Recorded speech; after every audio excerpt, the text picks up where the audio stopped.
additif a un rôle important sur l'aide à la remontée des cuttings principalement, et ça aide aussi à maintenir en fait les parois. Le polymère, c'est lorsqu'on fore au rotary, donc à la boue. Donc le polymère a deux rôles. Maintenir les parois, donc on parle de cake, donc on crée en fait un film sur la paroi qui permet donc de créer en fait une étanchéité, et ce qui va permettre donc de continuer le forage pour éviter qu'il s'écroule. Et la boue a aussi la fonction de remonter aussi les cuttings.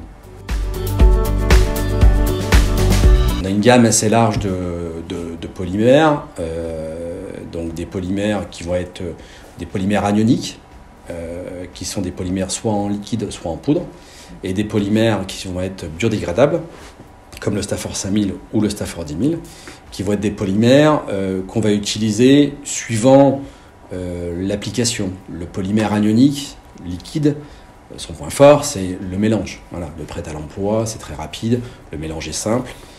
Par contre, on est limité, c'est vrai, au niveau de sa fonction. Il sera bien moins efficace qu'un polymère en poudre, voilà, et encore moins efficace qu'un polymère biodégradable. Un produit très important qui est le Stafford 5000 ou le Stafford 10000. Donc le Stafford 5000 est un produit qui est biodégradable. C'est un polymère qui permet de faire une boue de forage. Son application, c'est de travailler surtout dans les terrains compliqués, dans les sables, dans les graviers.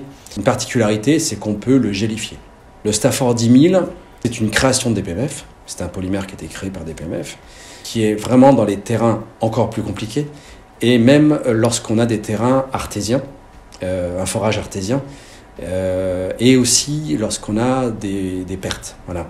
C'est un polymère qu'on peut facilement doper, qu'on peut facilement épaissir, donc sans être obligé de rajouter des additifs.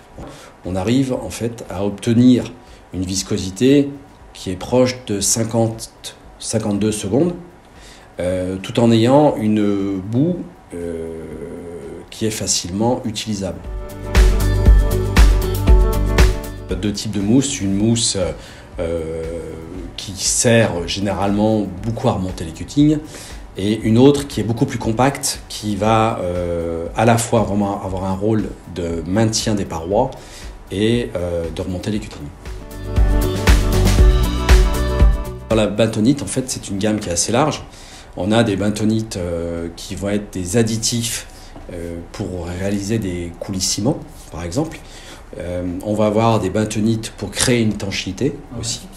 Et on a des bentonites qui vont être dopées avec du polymère pour pouvoir justement forer la boue.